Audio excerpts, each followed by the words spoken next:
Let's take a look at some sports now. Here's Barong Tony Ranta.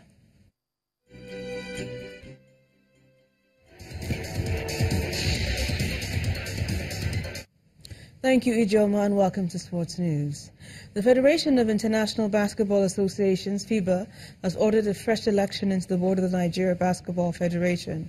FIBA Secretary General Patrick Bowman said the decision became necessary as the June 12th and 13th, 2017 elections held in Kano and Abuja failed to meet its statutes. Bowman also said FIBA will maintain communications with the NBBF board led by Musa Kida until fresh elections are held.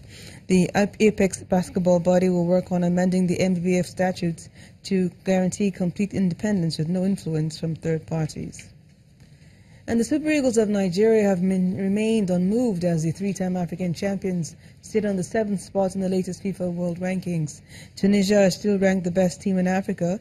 The Carthage Eagles, African champions in 2004, have been top since dethroning Senegal in January. Burkina Faso were the biggest movers by points in the whole rankings, as West Africans gained 21 points. Africa's 5 World Cup teams, Egypt, Morocco, Nigeria, Senegal and Tunisia, are ranked among the top 7 sides on the continent. The next FIFA rankings come up in April.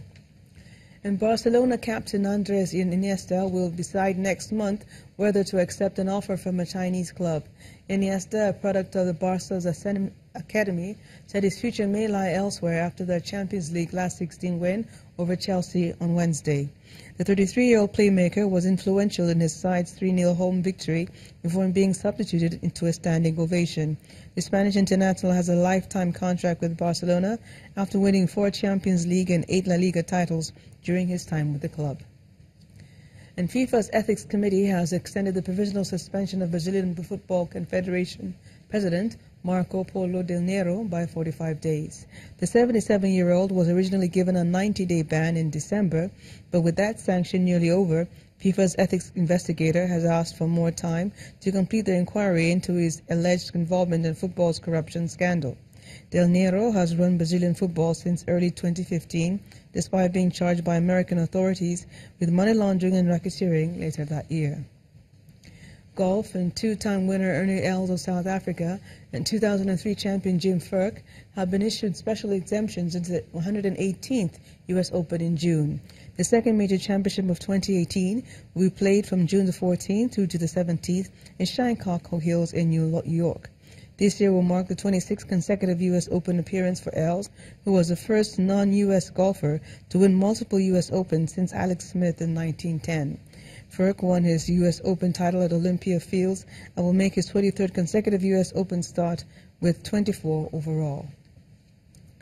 And finally, the Rugby Football Union will not sanction England head coach Eddie Jones for remarks he made about Ireland and Wales. Jones described Ireland as a scrummy Irish and Wales as a little place in a footage, which was only released on Wednesday. Jones subsequently apologized for his comments and admitted his choice of words were inexcusable. The RFU also confirmed it would apologize to the Irish and Welsh unions ahead of the England Six Nations clash against Ireland at Twickenham on Saturday. And with that, we end on Sports News for tonight. I'm Barong, Tony Ranta, and Ijoma will be back for the wrap.